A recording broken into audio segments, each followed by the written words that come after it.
fruit enzymes, antioxidants, zinc, and vitamins A and C. This is pumpkin puree. We're going to make this into a super moisturizing, skin plumping facial mask that you guys are going to love for this spooky season. So it's going to be emulsified. I'm going to show you guys how to preserve it and make it professional grade, or even if you just want to make it home grade, I'm going to talk about some of the modifications that you guys can do to make this great.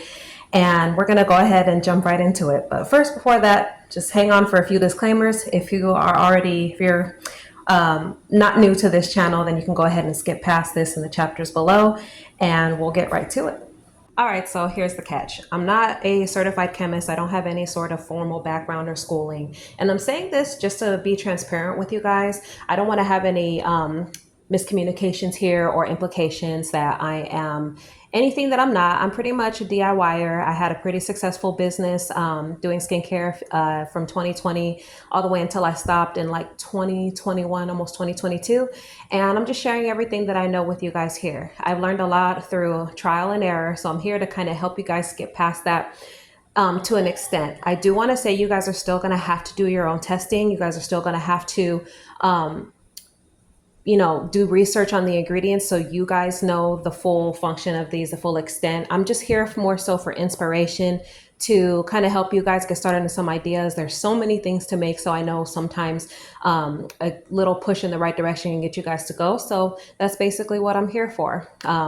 Nothing more, nothing less. So now that I've said my spiel, we'll go ahead and get started into the actual formulating of this product. So here is our lovely lineup of ingredients. These are them to name on the screen. You guys are going to see them as I go down. I'm going to talk about them a little bit, each one on one.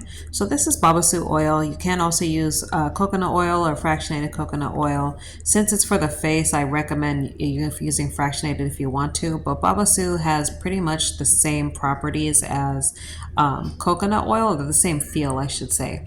This is Olive M1000. This is going to be our emulsifier that's going to be binding our waters and oils up nicely here, okay? And that I choose that one because it's also face friendly as well, just for you guys to know. This is our sea buckthorn berry oil, rosehip oil, distilled water. You're going to want to make sure that's distilled, not purified or spring. Real pumpkin puree. This is the base of basically the mask that we're going to use, and this is what has all of our fruit enzymes and everything in it. And then our honey as a humectant that's going to make our face super duper soft. So these are all going to go fabulously in a facial product. They're all face friendly, non-comedogenic, pore clogging, and not too harsh for the face either. So we're going to go ahead and start with our phase A, as you guys are going to see here. And this is basically like the heated phase, the oil phase. You're going to put your ingredients in here. And when I say non-heat sensitive oils, you're going to want to make sure that you leave like your essential oils and stuff out of this phase. And then phase B. So this is where our water soluble ingredients are going to go.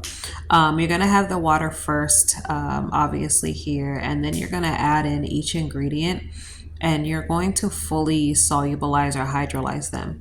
If you're going to be using anything else in your facial mask, any other ingredients you guys that are water soluble, like any acid, citric acid, even like hyaluronic acid, which is a little bit different. So but any other types of acids, salicylic, you're going to want to add it into this phase and stir it in.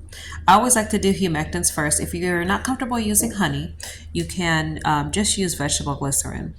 So I did talk about modifiers before to make this more natural. This is an emulsified face mask. Really, if you guys want to simplify it, you guys can just take out the emulsifier and just use basically the pumpkin honey and the oils, and then you can put it straight on your face. But just to let you know, a heads up on that, you cannot, it's not going to That's going to be more for like an immediate use type of product. Okay. So you guys are going to want to keep that in mind. You can make this always super natural as you want, but selling it is a whole different story. So you just want to make sure that you really know what you're doing when it comes to this. And then we're also going to add our pumpkin puree.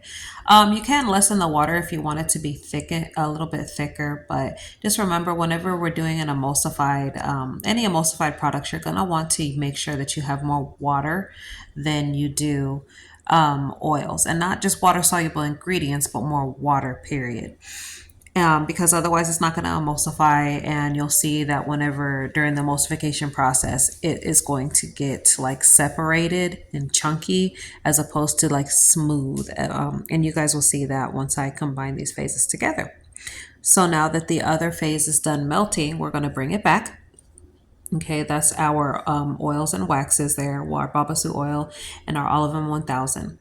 And then you're going to combine them together using a stick blender. So you will see at first that it is going to have a little bit of separation there. And you're going to want to use an immersion stick blender because anything else can really add too much air into your product. And so I'm just starting to blend here. I'm pulsing on low because immersion stick blender still can add air, and you just don't want this to it's not going to get fluffy the way that it does like a whipped butter would. It's going to deflate. So that's what you want to be careful with, how much air you add.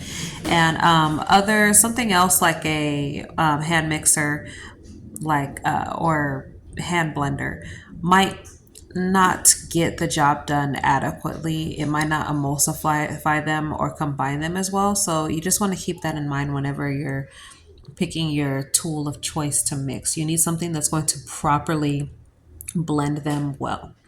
And then I'm just mixing around slowly, as you guys can see. And generally, you don't have to mix it like thoroughly the entire time, but you do want to make sure that you do kind of pulse it and give it time to cool, because since it's still warm, it is also